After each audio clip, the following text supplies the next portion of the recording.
गुरुजी ने अपनी शिव पुराण कथा में बताया है कि इस दिन आपको एक 3 तुलसी पत्ते वाला उपाय तो आपको अवश्य ही करना चाहिए, क्योंकि ऐसा दिन पूरे साल में सिर्फ एक ही बार आता है। और दोस्तों, आप सभी लोग जानते हो कि गुरुवार चतुर्थी तिथि का अगर सबसे बड़ा कोई उपाय है तो वो 3 तुलसी पत्ते वाला उपाय है। तो दोस्तों, गुरुवार चतुर्थी तिथि के दिन आप लोगों को इस 3 तुलसी पत्ते वाला उपाय को जरूर करना है। बहुत सारे लोग होंगे जिन लोगों ने इस उपाय को ना किया हो, मतलब पूरा साल निकल गया, उन्होंने किसी भी दिन इस 3 तुलसी पत्ते वाला उपाय को ना किया हो। पर दोस्तों, आपके पास एक आखिरी मौका बचा हुआ है, जो कि 5 फरवरी 2026 गुरुवार चतुर्थी तिथि के दिन है। इस दिन आप लोगों को इस वाले उपाय को जरूर कर लेना है। भले ही आपने महीने भर इस उपाय को ना किया हो, पर अगर आपने इस फाल्गुन महीने के गुरुवार चतुर्थी तिथि के दिन अगर इस वाले उपाय को कर लिया तो आपको इस उपाय को करने का वह फल मिलेगा जिसकी आपने कभी कल्पना भी नहीं करी होगी। इसीलिए आप लोग इस वाले उपाय को एक बार जरूर कर लेना है, ताकि आप लोगों के हाथ से यह मौका ना जा सके और आपको इस उपाय को करने का फल मिल सके। दोस्तों, यह उपाय पंडित जी ने अपनी अभी की ही श्री शिव महापुराण की कथा में बताया है। जी, इस उपाय को आज हम आपको बहुत अच्छे से समझाने वाले हैं। इस वीडियो को देखने के बाद इस उपाय को समझने के लिए आपको कोई और वीडियो को देखने की जरूरत नहीं पड़ेगी। तो चलिए दोस्तों, उपाय को शुरू करते हैं। देखिए, ये इस फाल्गुन महीने के गुरुवार चतुर्थी तिथि के दिन ये इतना खास होता है, इतना महत्वपूर्ण होता है। देखा गया कभी कभी बड़े बड़े पूजा पाठ अनुष्ठान से जो मनोकामना पूर्ण नहीं होते, वह फाल्गुन महीने की गुरुवार चतुर्थी तिथि के दिन एक छोटे से उपाय करने से ही आपकी मनोकामना पूर्ण होती है। और बहुत सारे लोगों ने इस उपाय को किया भी है और उनको इस उपाय को करने का फल भी जरूर मिला है। अगर आप लोग भी इस उपाय को करना चाहते हैं तो आप इस उपाय को पहले अच्छे से समझ लेना, सुन लेना, उसके बाद करना।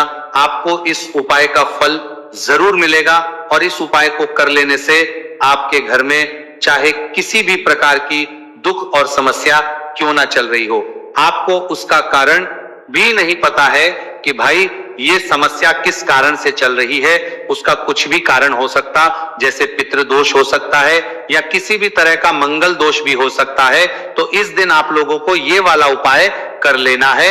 ये एक ऐसा उपाय है जिस उपाय को अगर किसी विशेष दिन पर किया जाए तो भाई उस विशेष दिन का जो है वो तो हमें मिलता ही मिलता है, पर हमने उस दिन पर इस उपाय को किया है तो हमें उससे भी बड़ा फल मिलता है और फल बहुत जल्दी मिलता है, क्योंकि आप इस उपाय को बहुत ही बड़े और विशेष दिन पर कर रहे हो। तो चलिए अब उपाय के बारे में बात करते हैं, लेकिन उससे पहले लोगों को यह जानना आवश्यक है कि आखिर ये उपाय किस समय करना है, किसको करना है और कैसे करना है। तो चलिए हम आगे आपको वीडियो में एक एक करके बता देते हैं। लेकिन उससे पहले अगर आप लोग हमारे चैनल पर पहली बार आए हैं या फिर मेरी आवाज आज पहली बार सुन रहे हैं तो हमारे चैनल को सब्सक्राइब जरूर कर लेना और इस वीडियो को लाइक करके कमेंट बॉक्स में श्री शिवाय नमस्तु भयम ओम नमः शिवाय जरूर टाइप कर देना। तो दोस्तों, इस 3 तुलसी पत्ते वाला को हमें इस गुरुवार चतुर्थी तिथि के दिन कैसे करना है, किसको करना है, किस समय करना है और कहां पर करना है, ये सारे सवालों के जवाब आपको इस वीडियो में मिल जाएंगे। और जो ये वीडियो देखेगा भाई, उसको 3 तुलसी पत्ते वाला उपाय जरूर करना चाहिए, क्योंकि इस दिन एक तुलसी पत्ते का भी बहुत ही बड़ा और विशेष महत्व होता है। और जब बात आ जाए 3 तुलसी पत्ते वाला उपाय की, तो यह सोने पे सुहागा वाली बात हो जाती है और यह एक बहुत ही बड़ा हो जाता है इस गुरुवार चतुर्थी तिथि का। तो अब दोस्तों, इस 3 तुलसी पत्ते वाला उपाय को आखिर करना किसको है, सबसे पहले हम लोग वो बात जान लेते हैं। तो देखो, घर की जो बड़ी माताएं बहनें होती हैं, उन माताओं बहनों में से कोई भी एक बड़ी माता बहन इस वाले उपाय को कर सकती है। और दोस्तों, अगर आप चाहें तो अपने घर में से सभी सदस्यों को भी इस उपाय को करवा सकते हैं। अगर किसी व्यक्ति की खुद की कोई मनोकामना है, खुद की कोई दुख और परेशानी है कि वह अपने लिए ही करना चाहता है इस वाले उपाय को, तो वह खुद अपने लिए भी कर सकता है। बाकी अगर कोई घर में से ऐसा है जो कि अपने पूरे घर परिवार की सुख और शांति के लिए यह वाला उपाय करना चाहता है, तो भाई वो भी कर सकता है, उसमें भी कोई दिक्कत वाली बात नहीं है। कहने का मतलब यह है कि इस उपाय को हर एक सदस्य भी कर सकता है और पूरे घर परिवार के सदस्य के लिए घर की बड़ी माताओं बहनों में से कोई एक माता बहन भी कर सकती है। माताएं बहन अगर घर में उपस्थित ना हो या वह ये वाला उपाय ना कर पा रही हो तो फिर घर का कोई बड़ा सदस्य भी इस 3 तुलसी पत्ते वाला उपाय को कर सकता है, चाहे फिर वो पुरुष ही क्यों ना हो, उसमें कोई भी दिक्कत वाली बात नहीं है। उसके बाद में दोस्तों जो अगला प्रश्न निकल कर आता है वो ये आता है, इस उपाय को लेकर के आखिर इस उपाय को हमें किस समय करना है, सुबह के समय करना है कि शाम के समय करना है। तो इस वाले उपाय को आप लोग सुबह के समय भी कर सकते हो और शाम के समय प्रदोष काल में भी कर सकते हो। अब अगर आप पूछो कि भाई साहब सबसे उत्तम समय कौन सा रहेगा इस 3 तुलसी पत्ते वाला उपाय को करने का, तो हम आपसे बस यही कहेंगे कि इस उपाय को आप सुबह के समय करेंगे तो ज्यादा बेहतर होगा। बाकी अगर प्रदोष काल शाम के समय भी करेंगे तो भी अच्छा होगा, उसमें कोई भी दिक्कत वाली बात नहीं है। तो अब दोस्तों जो अगली सबसे बड़ी और पूर्ण बात आती है वो ये आती है कि सुबह अगर हम उपाय को करेंगे तो हमें कितने बजे से लेकर कितने बजे तक के बीच में करना है, और शाम के समय प्रदोष काल में करेंगे तो हमें कितने बजे से लेकर कितने बजे के बीच में करना है। तो देखो सुबह जितनी जल्दी हो सके आप उपाय को करने की कोशिश करना। बाकी अगर किसी कारणवश लेट भी हो जाओ, थोड़ी देर भी हो जाए तो 10 या 11 बजे तक भी आप उपाय कर लेना, पर 12 बजे से ज्यादा देरी ना हो, ठीक है, बात का ध्यान रखना। उसके बाद में दोस्तों अगर शाम के समय प्रदोष काल की बात करें, प्रदोष काल का जो समय है होता है वो शाम के 6 बजे से शुरू हो जाता है, मतलब शाम के 6 बजे से लेकर 7 बजे के बीच का जो समय होता है ये समय प्रदोष काल का समय होता है। तो आप इस उपाय को 7 या 8 बजे के बीच में भी कर सकते हो, मतलब शाम के 6 बजे से रात 8 बजे के बीच में आप कभी भी इस वाले उपाय को कर सकते हो, उसमें कोई भी दिक्कत वाली बात नहीं है। तो चलिए दोस्तों जान लेते हैं सबसे पहले उपाय के बारे में, जो कि है तुलसी जी के पत्तों का बहुत ही चमत्कारिक उपाय। देखिए हम सभी के घरों में माता तुलसी का पौधा अवश्य ही होता है, तो देखिए हमें तुलसी जी के पौधे से सबसे पहले तो 3 पत्ते तोड़ने हैं। तो देखिए तुलसी जी के आपको 3 पत्ते तोड़ लेने हैं, और इन तुलसी जी के पत्तों को तोड़ने के बाद आपको एक छुटकी हल्दी भी अपने साथ में लेनी है। हल्दी के अंदर आपको जल मिलाकर के पेस्ट के रूप में तैयार करना है, और इसी के साथ में आपको एक दीपक भी लेना होगा। दीपक आपका भी ले सकते हैं, आटे का भी ले सकते हैं, और इस दीपक में आपको शुद्ध घी डाल करके इसमें आपको लंबी रुकी बाती का प्रयोग करना है। देखिए दोस्तों आपके पास है 3 तुलसी जी के पत्ते, तो पहला जो तुलसी जी का पत्ता है उस पर आपको सबसे पहले तो जो आपने हल्दी ली है उसकी एक बिंदी लगानी है, और पहला जो तुलसी जी का पत्ता है आपके घर में भगवान विष्णु का चाहे कोई सा भी स्वरूप हो, चाहे लड्डू को गोपाल जी का स्वरूप हो, या फिर भगवान कृष्णा की आपके मंदिर में प्रतिमा हो, या फिर भगवान श्री राम की प्रतिमाएं, उनके सामने आपको पहला तुलसी जी का पत्ता अर्पित करना है। अब देखिए दोस्तों आपके पास जो 2 तुलसी जी के पत्ते हैं और आपके पास जो एक दीपक है, इन्हें आपको लेकर के पहुंचना है अपने ही घर में तुलसी जी के पौधे के पास में। देखिए सबसे पहले तो आपके पास जो 2 तुलसी जी के पत्ते हैं उन पर भी आपको हल्दी की एक बिंदी लगानी है, और उन दोनों ही जी के पत्तों को आपको अपने घर में तुलसी जी के पौधे के वहां पर ही अर्पित कर देने हैं। और इस प्रकार से यह दोनों पत्ते भी तुलसी जी के पौधे के पास में अर्पित करने के बाद अंत में जो आपके पास एक लंबी बाती का दीपक है, इसे आपको तुलसी जी के पौधे के पास में ही प्रज्वलित कर देना है। जो भी व्यक्ति अपने ही घर पर गुरुवार चतुर्थी तिथि के दिन इस प्रकार से तुलसी जी के 3 पत्तों का ये उपाय कर लेता है तो उसका परिवार हमेशा खुश रहता है, उसके परिवार में कभी भी कोई भी संकट उत्पन्न नहीं होता है, और यदि आपके घर में जो भी ग्रह क्लेश है वह भी समाप्त होते हैं। तो इस प्रकार से आपको ये पहला उपाय करना है। अब दोस्तों हम जान लेते हैं दूसरे उपाय के बारे में। देखिए इस उपाय को करने के लिए भी आपको मात्र 1 लोटा शुद्ध जल लेना है तांबे के पात्र के अंदर, और इसी के साथ में आपको एक प्यारी सी और सुंदर सी बेलपत्र ले ली है। बेलपत्र है वो कहीं से भी खंडित नहीं होनी चाहिए, इस बात का ध्यान रखना है। बेलपत्र यदि आपको प्राप्त नहीं हो पाती है तो आप शिवलिंग पर चढ़ी हुई बेलपत्र को पुनः शुद्ध जल से धो करके उसका उपयोग कर सकते हैं।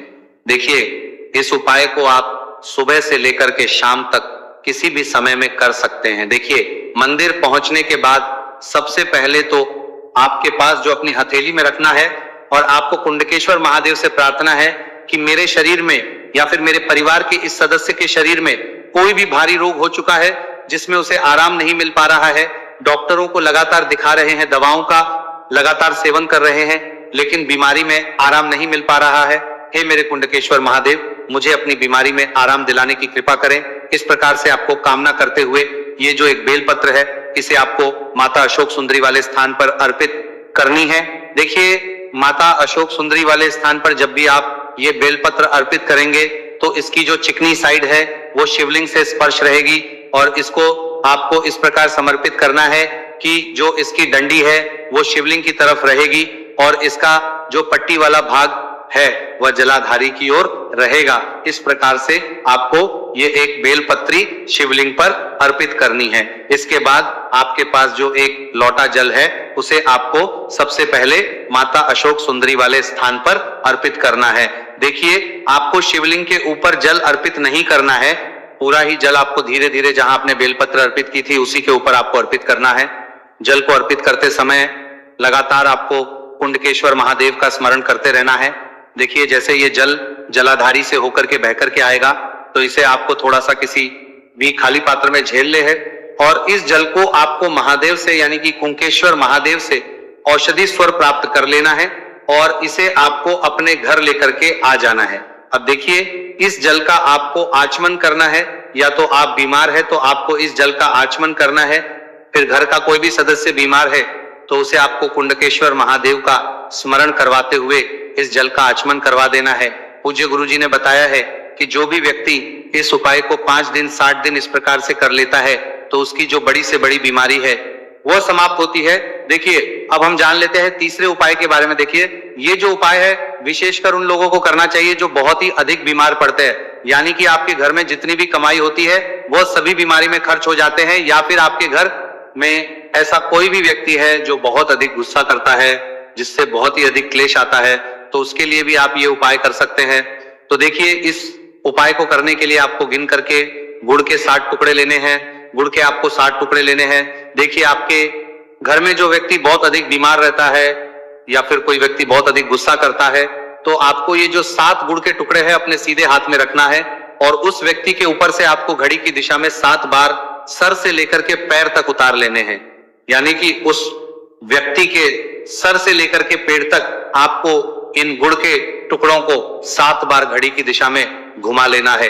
अब देखिए, इन गुड़ के टुकड़ों को बार घुमाने के बाद आपको लेकर के सीधे पहुंचना है भगवान शिव के मंदिर में। आपके घर में यदि शिवलिंग है तो वहां पर भी आप इस उपाय को कर सकते हैं, या फिर मंदिर में भी इस उपाय को कर सकते हैं। अब देखिए, आपके हाथ में जो 7 गुड़ के टुकड़े थे जिन्हें आप मंदिर लेकर के आए थे, उन्हें आप कुछ शिवलिंग के ऊपर रखना नहीं है, केवल शिवलिंग के ऊपर आपको 7 बार घुमाना है। और जब भी आप ये गुड़ के टुकड़े घुमाएंगे तब आप कल्याण शबार महादेव का बहुत ही सुंदर सा नाम लेना है। गुड़ के टुकड़ों को इस प्रकार से घुमाने के बाद आपको महादेव से प्रार्थना करनी है कि हे मेरे महादेव, कि यह जो मेरे परिवार का व्यक्ति है बहुत अधिक बीमार रहता है, बहुत अधिक गुस्सा करता है, क्रोध करता है, हमेशा चिड़चिड़ा रहता है, आप इसकी इस प्रकार की जो समस्याएं हैं उन्हें दूर करें। और इसके बाद आपको ये जो गुड़ के टुकड़े हैं 7, इन्हें अपने घर लेकर के आ जाना है, और एक एक गुड़ का टुकड़ा आपको प्रतिदिन जो व्यक्ति बीमार है या फिर जो बहुत अधिक गुस्सा करता है उसे खिला देना है। उस व्यक्ति का जो भी क्रोध है, गुस्सा है, वो हमेशा के लिए शांत हो जाएगा। इस प्रकार से आपको ये उपाय करना है। अब दोस्तों, हम जान लेते हैं चौथे विशेष और अंतिम उपाय के बारे में। देखिए, इस उपाय के लिए भी आपको मात्र 1 लोटा शुद्ध जल लेना है तांबे के पात्र के अंदर। अब देखिए, इसी के साथ में आपको 1 चुटकी हल्दी लेना है, आपको जो है वो पीसी हुई लेनी है, और इस हल्दी के अंदर आपको थोड़ा सा जल मिला करके एक पेस्ट के रूप में तैयार कर लेना है। अब देखिए, इसी के साथ में आपको एक दीपक ले लेना है। दीपक आप चाहें तो मिट्टी का भी ले सकते हैं, शुद्ध आटा बनकर उसका भी दीपक तैयार कर सकते हैं। इस दीपक के अंदर आपको लंबी रुखी बाती का प्रयोग करना है, और दीपक के अंदर आपको शुद्ध घी का प्रयोग करना है। इस प्रकार से आपको एक दीपक भी तैयार कर लेना है। देखिए, ये उपाय विशेषकर उन लोगों को करना है जिनकी कोई भी ऐसी मनोकामना है जो अभी तक परिपूर्ण नहीं हो पाई है। उन्होंने कई प्रकार के व्रत कर लिए हैं, कई प्रकार के उपाय कर लिए हैं, कई प्रकार के टोटके कर लिए हैं, मनोकामना परिपूर्ण नहीं हो पाई है, तो आपको यह उपाय इस गुरुवार के दिन करना है। देखिए, सबसे पहले तो आपने जो ये जितनी भी सामग्रियां ली हैं इन सभी को लेकर के आपको पहुंचना है बेलपत्र के वृक्ष नीचे। देखिए, बेलपत्र के वृक्ष के नीचे जो मिट्टी होती है, सबसे पहले तो आपको वहां पर इस एक चुटकी हल्दी से स्वास्तिक का निर्माण करना है। अब देखिए, आपने जो ये हल्दी का स्वास्तिक बनाया है, इसी के ऊपर आपको जो एक दीपक है लंबी बाती का, उसे भी रख देना है। ध्यान रखिए, इस दीपक की जो बाती है उसका मुख आपको उत्तर दिशा की ओर रखना है। इस प्रकार से आपको यह दीपक भी बेलपत्र के वृक्ष के नीचे रख देना है। इस प्रकार से आपको यह दीपक बेलपत्र के वृक्ष के नीचे प्रज्वलित कर देना है। अब देखिए, अंत में जो आप एक लोटा शुद्ध जल लेकर के आए हैं, उसे आपको अपने सीधे हाथ में रखना है और आपको महादेव से, माता पार्वती से प्रार्थना करनी है। देखिए, बेलपत्र के वृक्ष के नीचे किए जाने वाला यह सबसे चमत्कारिक उपाय है। तो देखिए, आपकी किसी भी प्रकार की मनोकामना है, चाहे धन प्राप्ति को लेकर हो, व्यापार कर हो, नौकरी को लेकर हो, विवाह को लेकर हो, किसी भी प्रकार की मनोकामना है तो उसे आपको महादेव से तथा माता पार्वती से परिपूर्ण करने की प्रार्थना करनी है। और ये जो जल है, इसे आपको अपने सीधे हाथ में लेना है और बेलपत्र के वृक्ष में आपको अर्पित कर देना है। ये जो जल है, इसे आपको 7 बार में ही बेलपत्र के वृक्ष में अपने सीधे हाथ की हथेली से अर्पित कर देना है। देखिए, गुरुजी ने बताया है कि जो भी व्यक्ति इस उपाय को इस प्रकार से गुरुवार चतुर्थी तिथि के दिन या फिर आने वाली पूर्णिमा या फिर नवमी की तिथि पर कर लेता है, तो महादेव और माता रानी की कृपा से उसकी जो भी मनोकामना है वह निश्चित ही परिपूर्ण हो जाती है। तो दोस्तों, ये